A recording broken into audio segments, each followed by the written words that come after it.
recipe na gusto na naman nating ibahagi sa inyo. Sarap ulam.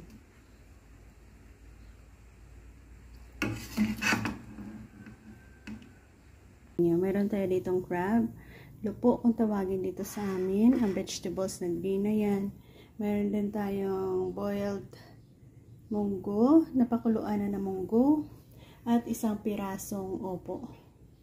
Yan. Samahan niyo ako dahil gagawa tayo dito ng simpleng pamamaraan ng pagluluto natin ng mga gulay at seafoods na ito. Meron tayo ditong upo.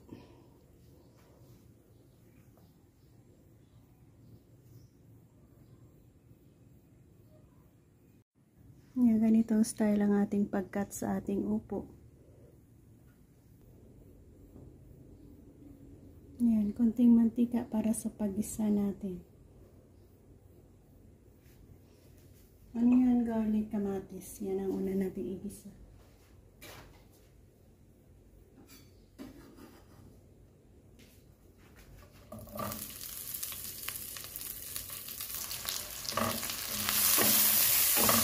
I-add natin ang ating upo.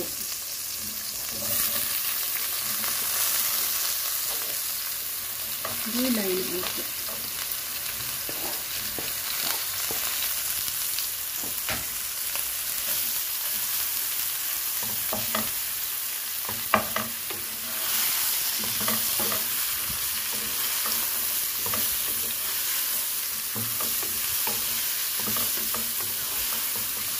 Hayaan natin mag-isa dyan in a low fire. I-add natin ang ating pinakuluang munggo. Ayan tayo itong pinakuluang munggo.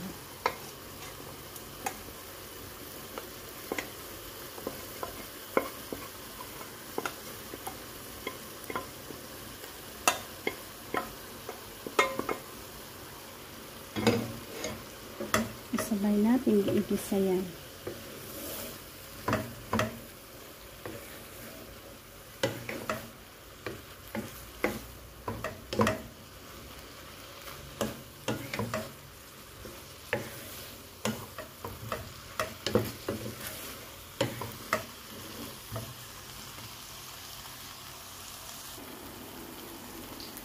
Lagyan natin ng konting oyster sauce.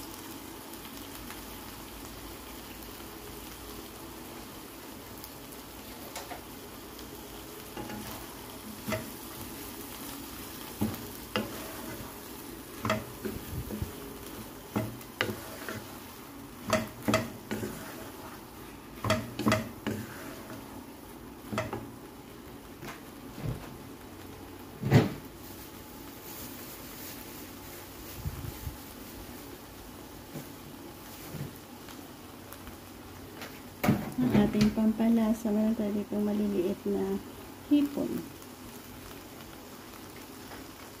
I-add na rin natin ang ating vegetables and crabs.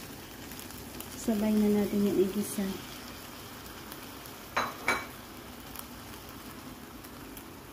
Diba? Masarap na naman ang ating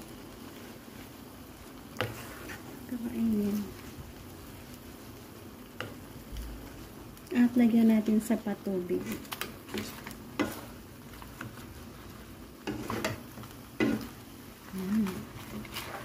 Sarap na.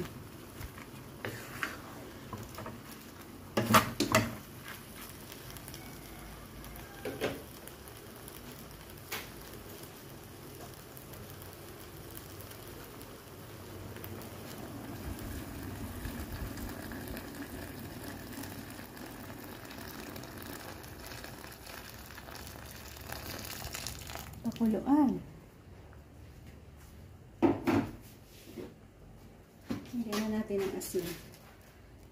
Yan lang ka-easy ang ating paraan kung paano tayo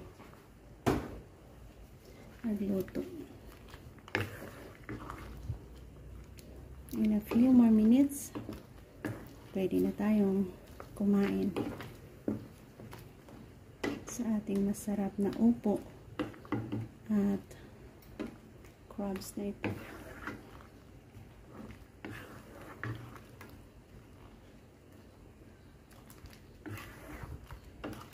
ating pampalasa dyan ay ang ating crabs and hipon. Kalkal.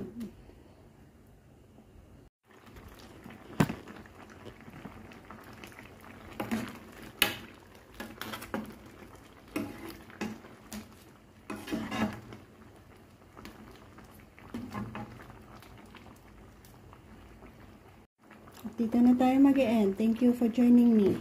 Nagkaroon na naman tayo ng masarap na recipe dito gamit ang ating munggo, upo, at crabs. Sarap ulam.